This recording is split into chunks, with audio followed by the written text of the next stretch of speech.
Good evening friend, कैसे आप लोग सब अच्छे होंगे। सभी को मेरी तरफ से राम राम राधे राधे। और आज जो हम लोग बात करेंगे, एक टॉपिक मैंने उठाया है और मैंने वीडियो क्लासेस में देखा था अभिजीत मिश्रा सर का, तो मैं आप लोगों के साथ शेयर करता हूँ। ये आपके एग्जाम में फुल फॉर्म के सेंस में आ सकता है या आने वाले आपके इंटरव्यू में आ सकता है कि होता है क्या चीज़।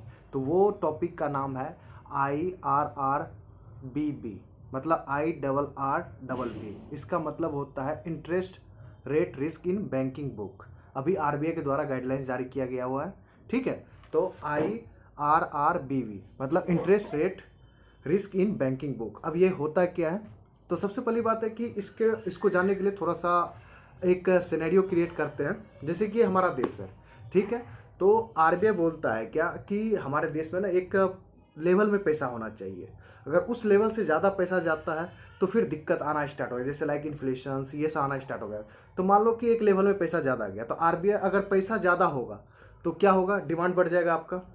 और डिमांड बढ़ेगा तो क्या होगा, सप्लाई घट जाएगा। और क्या होगा, प्राइस बढ़ जाएगा। तो देखो, पैसा सबके पास आएगा तो डेफिनेटली है कि जो सामान है उस पर तो सब आदमी खरीदेंगे, तो इसलिए वो सप्लाई कम हो जाता है। और वो क्या होता है, जो सप्लाई कम होगा तो प्राइस ज़्यादा होगा, तो इस कारण से इन्फ्लेशन आता है। अब देखो इस केस में क्या होगा, तो इसी को कम करने के लिए आरबीआई क्या करता है। अब देखो तीन सिनेरियो अब लेते हैं, एक आरबीआई लेते हैं, एक बैंक लेते हैं, एक कस्टमर लेते हैं। तीन सिनेरियो हो गया।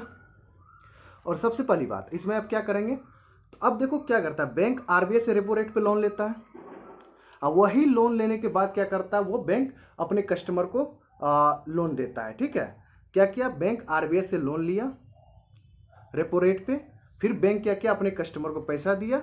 मान लो कि अभी आरबीआई 6.25 कुछ मंथ पहले उसका रेट ऑफ इंटरेस्ट था, ठीक है। और बैंक इससे कम में नहीं दे सकता, ना इसके बराबर दे सकता, क्योंकि बैंक को प्रॉफिट कमाना है। तो वो पब्लिक को मान के चलो कि 10 इंटरेस्ट में दे रहा है लोन, या मान लो 8 पे दे रहा है।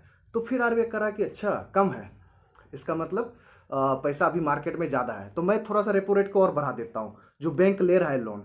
तो चलो मैं 6.50 कर देता हूँ। अब बैंक को क्या करना पड़ेगा, अपना प्रॉफिट मार्जिन बराबर करने के लिए क्या करेगा, वो रेट ऑफ इंटरेस्ट को 10 से 11 करेगा, या 8 जो रखा था पहले उसको 9 करेगा। मान लो वो 10 पहले रखा था तो 11 करेगा। अब क्या होगा कि पैसा लोग नहीं लेगा। अगर लोग पैसा नहीं लेगा तो बैंक को तो यहाँ पे लॉस होगा ना।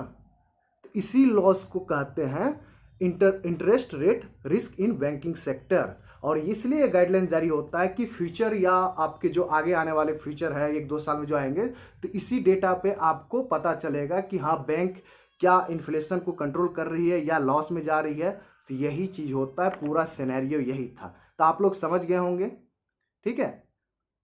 और नहीं समझे होंगे, मुझे पता है कि आप लोग डेफिनेटली समझे होंगे, पता है मुझे, क्योंकि ये टेक्निकल टर्म है। 1-2 बार और वीडियो के देखिएगा। और ये मैं कहाँ से सीखा हूँ ये भी बता देता हूँ। मैंने अभिजीत मिश्रा सर का वीडियो क्लासेस देखा है, और आज का करंट अफेयर 21 फरवरी के करंट अफेयर में पढ़ाया गया था, और आपके बैंकिंग वाला पे पढ़ाते हैं वो, और बहुत मज़ेदार आया। मतलब one of the best current affair teacher है इन प्लेटफॉर्म, यूट्यूब प्लेटफॉर्म। मुझे बहुत मज़ा आता है, मतलब देख के आप एक एक चीज़ अच्छे से समझ। तो भले ही कंटेंट देखो बहुत ज़्यादा है कंटेंट पढ़ने के लिए, उसमें पर डे 10 टॉपिक को कवर करते हैं। उस 10 में 10 टॉपिक तो रहते हैं, उसके बाद 30 मान लो कर सकते, उसके अंदर और बढ़ते ही जाते हैं।